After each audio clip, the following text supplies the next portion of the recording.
बड़ा ही शुभ समय आप भक्तों को जो आरती का प्राप्त हुआ है। इस मां जगजननी मां वैष्णो देवी के दरबार में आकर के आरती इस परम पवित्र वेला में इस परम पवित्र स्थली पर बैठ करके आज श्रावण शुक्ल पक्ष की नवमी के दिन मां भगवती आदिशक्ति की आराधना, मां की अर्चना, मां की भक्ति, मां की स्तुति, मां का दर्शन, मां का आशीर्वाद प्राप्त करने का आप भक्तों का सौभाग्य प्राप्त हुआ है। अष्टमी, नवमी और चतुर्दशी जो मां भगवती के विशेष दिन होते हैं, जिसमें कि भगवती की विशेष पूजा, आराधना, अर्चना, मां की स्तुति, मां का भजन जो है इसका अनंत गुना फल होता है। और फिर इस मां की कृपा से इस प्रकार से जब ऐसा सौभाग्य प्राप्त होता है, उस मां जगजननी जगत माता के चरण बैठ करके सत्कर्म करने का ये जो सौभाग्य प्राप्त होता है, तो इसका जो है, इस पुण्य का जो है अक्षय फल होता है, इस पुण्य का कभी नाश नहीं होता और बिना देवी की कृपा के कुछ भी संभव नहीं है। जब मां की कृपा होती है तो ही इस प्रकार का सौभाग्य प्राप्त होता है। वास्तव में मां जगजननी जिनका जो कल्याण करना चाहती है, जिनका जो मंगल करना चाहती है, जिनके कष्टों को, दुखों, विपत्तियों को, रोगों को, परेशानियों को दूर करना चाहती है, जो भगवती जो है उन्हें अपने दरबार में बुलाती हैं, चरणों में बैठाती हैं और इस प्रकार से हृदय से उन भक्तों को वरदान देती हैं, आशीर्वाद देती हैं, जिनके आशीर्वाद से उन भक्तों के सब कार्य सिद्ध होते हैं, उनकी समस्त मनोसिद्ध कामना पूर्ण होती है और उनके जीवन में रिद्धि सिद्धि बनी रहती है और सब ओर से उन भक्तों का मंगल मंगल होता है। इसलिए कल्याण का मनुष्य चाहिए कि जो भी अपने जीवन में अपना कल्याण चाहते हैं, अपना बुद्धि चाहते हैं, अपनी उन्नति चाहते हैं, परिवार में खुशहाली चाहते हैं, उन्हें प्रयत्न पूर्वक इस मां भगवती आदिशक्ति की शरणागत होकर के मां की खूब भक्ति करनी चाहिए। जो सत्कर्म जो होता है, पुण्य कर्म जो है, पुण्य कर्म करने से, भगवान की आराधना अर्चना जब करने से, दीन दुखी की सेवा करने से, परोपकार करने से जो है मनुष्य के कई क्लेश दुख जो है वह दूर होते हैं, उनकी जीवन यात्रा सुखद बनी रहती है, उसमें कोई विघ्न बाधाएं नहीं आती। इसलिए जो सत्कर्म जो होता है जी इस लोक में भी जी कल्याण को देता है, सुखों को देता है और पर लोग जो है इससे कल्याण में होता। बोले सच्चे दरबार की जय। हस्तिनापुर में महाराज युधिष्ठिर के जहाँ सत्संग हो रहा था और सत्संग में जो है बड़े बड़े ऋषि मुनि संत महात्मा महापुरुषों का वहां पर आगमन हुआ, वहां पर आए और जहाँ तक कि भगवान श्री कृष्ण स्वयं वहां पर विराजमान थे और सत्संग हो रहा था और वहां पर संत महाराज जी सत्संग सुना रहे थे। पांडव जो हैं वहां बैठ करके सत्संग का श्रवण कर रहे थे। समय समय पर जब पांडव जो है इस पर सत्संग करते, भगवान की आराधना, अर्थात पांडव जो थे वह हमेशा धर्म के मार्ग पर चलते रहते थे। उन्होंने कभी जीवन में धर्म का त्याग नहीं किया, चाहे भले कितने ही जीवन में कष्ट आए, और धर्म का त्याग कभी करना भी नहीं चाहिए। अब जो है वहां पर सत्संग हो रहा है, सत्संग में महाराज जी बतला रहे थे कि आपके अच्छे कर्मों का फल जो है आज ही नहीं मिलेगा, पाप और पुण्य का फल जो है कालांतर में जो है ये मिलता है और मिलता जरूर है। अवश्य भोक्तव्यम कृतम कर्म शिवाशवम न क्षयते कर्म जन्म कोटि सदैरपि, बिना भोग्य कर्म क्षीण नहीं होते, चाहे वह पाप है चाहे पुण्य है, उसका फल जो है इस जीव को यहीं पर आकर के भोगना पड़ता है, चाहे उसे कितनी जन्म क्यों न लेना पड़े। तो इसलिए संत महाराज जी बतला रहे हैं कि आपके अच्छे कर्मों का फल जो है आज ही नहीं मिलेगा, पाप और पुण्य का फल जो है कालांतर में मिलेगा। आज जो है जब कोई व्यक्ति जो है कुकर्म करता है, बुरा कर्म करता है, कोई झूठ बोलता है, जहाँ कोई छलकपट करता है, तो इस प्रकार से तब तो वह सुखी कहते हैं कि वह दुखी नहीं होता। भले उस समय जो उसको सुख की प्राप्ति होगी, उसने झूठ बोला, छलकपट किया, इस प्रकार से उसने उससे लाभ प्राप्त किया, परंतु कालांतर में क्या है कि उसी समय यदि आप कहें कि उसे दुख प्राप्त हो जाएगा, ऐसा नहीं। उस समय तो हो सकता है उसको सुख प्राप्त हो, परंतु कालांतर में जब जो है उसका फल उसको भोगना पड़ेगा, फिर वह सोचता है कि जी किस कर्म का फल जो मेरे सामने आया, जीवन में ऐसा कष्ट, ऐसी विपत्ति, ऐसी दुख, ऐसा कोई रोग आ जाता है, तो व्यक्ति बार बार सोचता है कि मैं तो धर्म कर्म कर रहा हूं और धर्म कर्म करते हुए भी जो मेरे जीवन में ऐसा जो कष्ट जो है, ऐसा जो महा दुख जो कैसे आ गया। तो इसलिए किसी न किसी जन्म का वह कर्म जो है आपके सामने आता है। वह कहते हैं पूर्व जन्म कृतम पापम व्याधि रूपण संसिधा।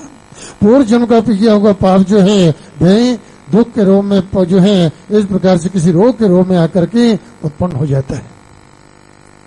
तो इसलिए जो है जब भी कष्ट को दुख विपत्ति आए तो खूब भक्ति करें, नाम जप करें। इस प्रकार से सत्कर्म करने से जो है पापों का नाश होता है, पुण्य की प्राप्ति होती है। और जब तब करने से, भगवान की आराधना करने से दुख दूर होते हैं, कष्ट दूर होते हैं, रोगों का नाश होता है। तो इसलिए जो है जब भी कोई कष्ट विपत्ति है घबराए नहीं, परेशान न होएं और धर्म के मार्ग पर चलते धर्मानुकूल कर्म करें। आपको उन कष्टों का पता नहीं चलेगा आए कैसे और चले कैसे गी। इस प्रकार संत महाराज जी जो बतला रहे हैं कि पाप का फल जो है जो भोगना ही पड़ता है और पाप और पुण्य का फल जो है जो मिलता है। और आज भगवान की जो है सेवा पूजा प्रेम से जो है करने पर जो है आज ही व्यक्ति जो है सुखी नहीं हो जाता। आज आप इतना जब पाठ कर रहे हैं, सत्संग कर रहे हैं, तो आज ही आप एक ही दिन में सुखी हो जाएंगे, ऐसा नहीं। तो थोड़ा समय लगता है। जो पांडवों को उपदेश देते हुए संत महाराज जी बतला रहे पांडवों के जीवन में कितने कष्ट है, कितनी विपत्ति आई है। तो इस प्रकार से आप उन्होंने जो है धर्म का मार्ग छोड़ा नहीं और वे सत्संग करते हैं। तो कहते हैं कि भगवान का ध्यान करने से, भगवान की आराधना करने से जो है ये इस प्रकार से तत्काल जो है शांति मिलती है। अन्य सभी कर्म कालांतर में फल देते हैं, परंतु जब भगवान का बैठ करके ध्यान करते हो, सत्संग करते हो, तो उस समय जो है आपको जो है आत्म शांति, आत्म सुख की प्राप्ति होती है। जैसे आज माँ की कृपा से माँ के दरबार में आकर के इस आरती की पवित्र वेला में इस पवित्र स्थल पर बैठ करके ये जो सत्संग करने का, माँ की आराधना, माँ की भक्ति, माँ की स्तुति करने का, माँ का भजन करने का सौभाग्य प्राप्त हुआ है। तो इस प्रकार से वे संत महाराज जी कह रहे हैं जब व्यक्ति ऐसा करता है, सत्संग करने से, भगवान का ध्यान करने से तत्काल जो है आत्म शांति, आत्म सुख की प्राप्ति होती है, अंतःकरण शुद्ध होता है और मन के विचार बदलते हैं। और इस प्रकार से उसके मन में ऐसे विचार आते हैं, सात्विक विचार आते हैं कि मैं सत्कर्म करूं, भगवान का ध्यान स्मरण करूं, नाम जप करूं। तो इस प्रकार से फल जो है तत्काल जो मिलता है। इसलिए ध्यान की मनुष्य को आदत डालनी चाहिए। सत्संग करें प्रतिदिन प्रातः सायंकाल, चाहे आप 5 मिनट के लिए बैठते हैं, भगवान हाथ पैर धो करके आप जो है 5 मिनट के लिए ध्यान कीजिए, अंतर्मुख होकर के उस प्रभुता परमात्मा का स्मरण कीजिए, प्रणाम कीजिए, प्रार्थना कीजिए। तो प्रार्थना में अद्भुत शक्ति होती है और तत्काल उसका फल होता है। जब कोई ऐसा कष्ट दुख विपत्ति आ जाती है तो उस समय पूरा परिवार एकत्रित होकर के प्रतिदिन प्रातःकाल सायंकाल दोनों समय माँ की जोत जगा करके जो है वे प्रार्थना करें। और प्रार्थना करने से देव कृपा होती है। हृदय की पुकार जो है वह हृदयेश्वरी जो है वह सुनती है और जो है उसके आशीर्वाद से, उसकी कृपा से जो है वह मनुष्य जो है परम सुख को प्राप्त होते हैं। उसके कष्ट दुख जो है वह दूर होते। बोले सच्चे दरबार। तो परमात्मा के ध्यान से जो है अमंगल दूर होता है और मंगल की जो है जो प्राप्ति होती है। मानव जब जो है सत्कर्म करता है तब भी जो है मानव का संचित पाप जो है विघ्न डालने के लिए आ जाता है। जब व्यक्ति सत्कर्म करता है, पुण्य कर्म करता है, दान करता है, जप करता है, पाठ करता है, ध्यान करता है, तब भी उसके पाप कर्म जो होते हैं वह विघ्न डालने के लिए आ जाते हैं। बहुत सारे लोग कहते हैं हमारा ध्यान लगता ही नहीं, मन कहां से कहां चला जाता है, बैठ नहीं पाते, मन करता ही नहीं। तो इसलिए उसके जो पाप संचित पाप जो पूर्व जन्म के जो होते हैं वह विघ्न डालने के लिए जो है वह उपस्थित हो जाते हैं। जब आप किसी सदमार्ग की ओर आगे बढ़ते हैं, पाप ही जो है जो विघ्न करता है, ऐसा नहीं है। किसी की बहुत भक्ति जो है, भक्ति के कारण भी देवगण जो है वह भी विघ्न डाल देते हैं। आप बहुत सारी भक्ति कर रहे हो, बड़े आप देखते हैं शास्त्रों में लिखा गया है कि ऐसे संत महात्मा वनों में बैठकर तप करते हैं और देवता, इंद्रादि देवता भी घबरा जाते हैं। उनकी तपस्या को देख करके जो कहीं आगे हमसे आगे ना निकल जाए। अब इंद्र भी अफसरों को भेजते हैं, ये मुनि जो है तब कर रहे हैं, तब पे सफल ना हो, इसलिए उसे असफल करने के लिए जो है वे कई प्रकार की माया की रचना करते हैं, उनको तब से जो है विफल कर देते हैं।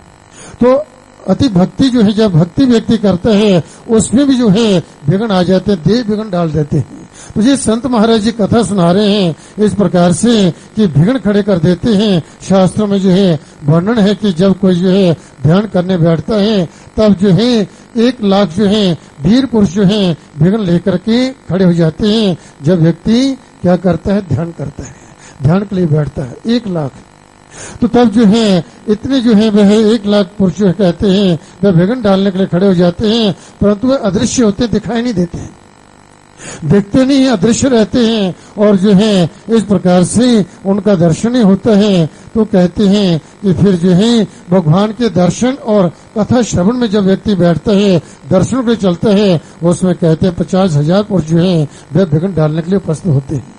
आप दर्शन के लिए यात्रा के लिए जा रहे हैं, हो सकता है रास्ते में कोई ऐसा विघ्न आ जाए आप वहां पर पहुंच ना पाए।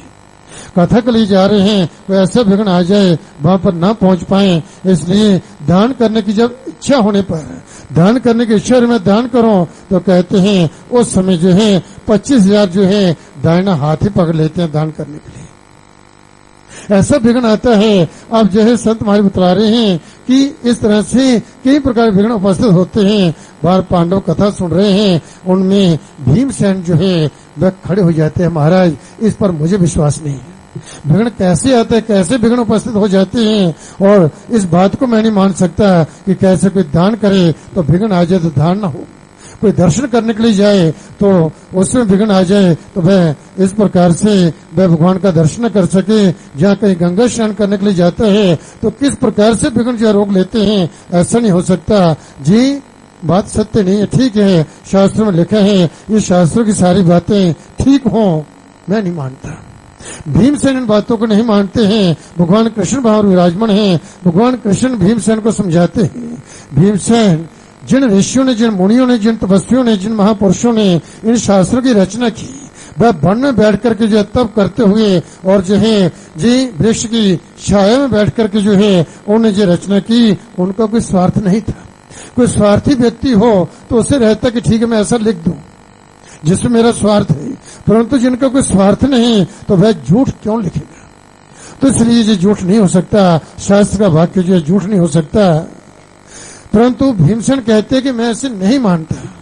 देखिए गंगा स्नान कोई करे तो कैसे विघ्न आता है, कैसे कोई रोक सकता है, मैं देखता हूं कैसे रोकता है। तो भीमसेन जो अपनी गदा लेकर के गंगा तट पर चले गए, गंगा किनारे चले गए, वहां जाकर के गदा लेकर खड़े हो गए। प्रातः काल से लेकर सायंकाल तक जो है वही वहां पर खड़े रहे और देखते रहे कि विघ्न आएगा तो मैं उसे मार डालूंगा, उसे मार दूंगा। अब वहां पर अनेक भक्त आ रहे हैं, माँ गंगा के नाम का जय घोष करते हुए, हर हर गंगे जय जय गंगे, इस प्रकार से जय घोष। जैसे हम माँ के दरबार में आते हैं तो सब जय माता दी बोलते हुए नाम जप करते हुए चलते हैं। भक्तजन जो हैं वहां पर आ रहे हैं, माँ गंगा का स्नान करते हुए माँ का पूजन करते हैं, माँ को प्रणाम करते हैं और इस प्रकार से दान पुण्य कर रहे हैं, जा रहे हैं, आ रहे हैं और जा रहे हैं। प्रातः काल से लेकर सायंकाल तक जो है भीमसेन को कोई विघ्न दिखाई दिया ही नहीं। आप वापस लौटते हैं और आ करके कहते हैं ये सब झूठ है, मैं प्रातः काल से लेकर सायंकाल तक वहां गदा लेकर खड़ा रहा, कोई विघ्न ही नहीं आया। सब लोग वहां दर्शन करते हैं, माँ गंगा का स्नान करते हैं और इस प्रकार पूजा पाठ कर रहे हैं, माँ को प्रणाम कर रहे हैं। जिस सब जो कर रहे हैं कोई विघ्न आ नहीं रहा है, कोई विघ्न आया ही नहीं, जिस सब झूठ है। तब भगवान ने फिर कहा कि भीमसेन ये झूठ नहीं हो सकता, शास्त्र की बातें झूठ नहीं, महापुरुष ने जो लिखा वह सत्य है। तो कहते कि नहीं मानता।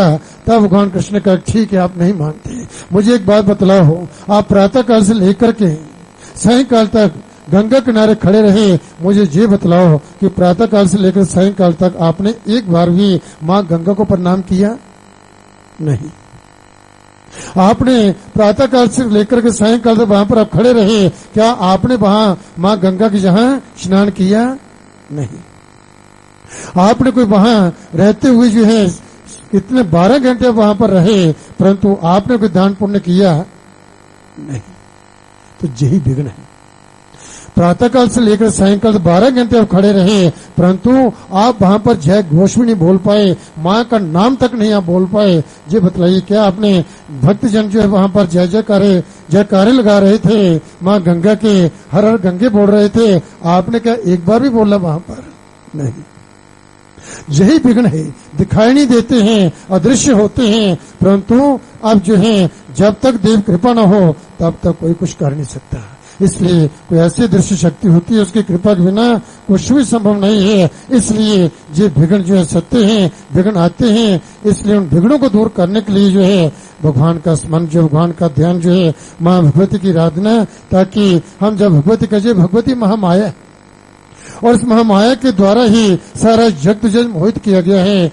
ज्ञानी नम चेता सी देवी भगवती ही सा भलादा कृष्ण मोहाय महामाया प्रशस्ति। जे भगवती महामाया बड़े बड़े ज्ञानियों को तपस्वियों के मोह के गहरे गर्त में गिरा देती हैं। फिर सामान्य मनुष्य का कहने के हम कहें हम तो बड़े ज्ञानी हैं, बड़े तपस्वी हैं। जे भगवती तपस्वियों का तप है और सतियों का सत है। इसकी कृपा होती है तपस्वी अपनी तपस्या में सफल होते हैं, इसकी कृपा होती है। तो इस प्रकार से सती स्त्री जो है वो अपने सतीत्व में जो सफल होती है, इस प्रकार से बिना देव कृपा के, बिना इस जगजननी की कृपा के जो है मनुष्य कहीं सफल नहीं हो सकता। मनुष्य जो बड़े परिश्रम करते, जब माँ की कृपा होती है तो व्यक्ति जो है मिट्टी को हाथ लगाता है, वह भी सोना होती है। जब उसकी कृपा नहीं होती तो दिन रात परिश्रम करता है, 2 वक्त की रोटी भी नहीं मिलती। इसलिए जो है हमें जो कुछ प्राप्त हो रहा है जो उसकी कृपा का फल है, तो इसलिए प्रार्थना करें कि माँ हम पर अपनी कृपा दृष्टि बनाए रखें और ऐसी कृपा करें कि हमें अपने चरणों की भक्ति दीजिए।